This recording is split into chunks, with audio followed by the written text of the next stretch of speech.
करने की तैयारी में है पवन कल्याण।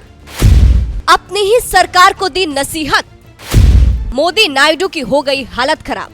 पवन कल्याण, ये एक नाम इस वक्त मोदी नायडू की हालत खराब कर रहा है। जी हाँ, जिस पवन कल्याण को मोदी ने कभी आंधी बताया था, क्या अब उन्हीं की आंधी में मोदी नायडू की जोड़ी उड़ जाएगी?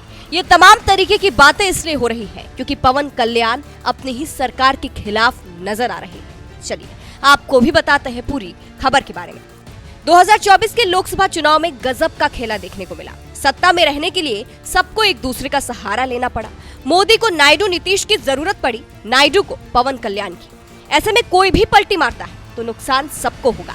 इसीलिए पवन कल्याण की पलटी मारने की खबरों ने मोदी नायडू की नींद उड़ा रखी है।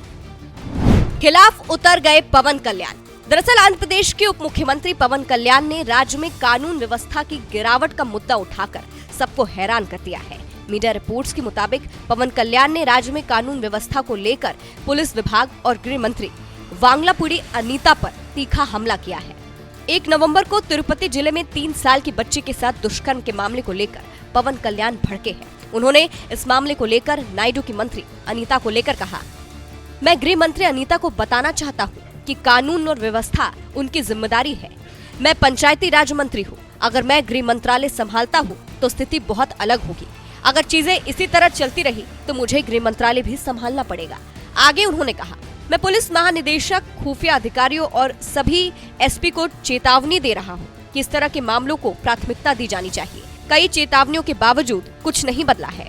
आगे पवन कल्याण ने एनडीए पर भी सवाल उठाए और कहा, सालों से समाज कल्याण छात्रावासों में छात्राओं की समस्याओं को मेरे संज्ञान में लाया जा रहा है।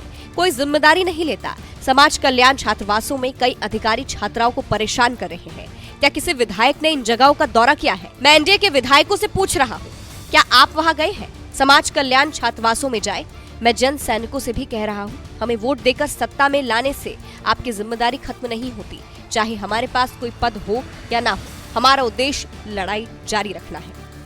तो कुछ इस तरह से पवन कल्याण ने मोदी के एनडीए और नायडू की मंत्री पर बयान देकर दोनों के खिलाफ सवाल उठा दिए हैं। कहा जा रहा है पवन कल्याण दोनों के खिलाफ उतर आए हैं। पवन कल्याण अपनी ही सरकारों पर ऐसे सवाल उठाकर कई कयासों को हवा दे रहे हैं। अब क्योंकि राजनीति में कुछ भी संभव है, इसीलिए पवन कल्याण के इन बयानों से कहा जा रहा है कि क्या पवन अब मोदी नायडू के साथ खेला कर सकते हैं। मोदी नायडू की हालत खराब।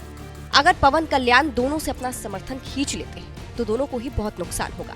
ऐसा इसलिए क्योंकि सबसे पहले तो बता दें, पवन कल्याण की जनसेना पार्टी मुख्यमंत्री चंद्रबाबू नायडू की तेलुगु देशम पार्टी यानी टीडीपी के नेतृत्व वाली सरकार में गठबंधन सहयोगी है।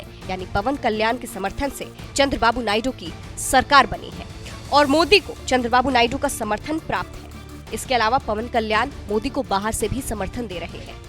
ऐसे में पवन कल्याण दोनों के खिलाफ बयानबाजी करके दोनों की ही टेंशन बढ़ाते हैं, क्योंकि पवन कल्याण दोनों के लिए जरूरी है।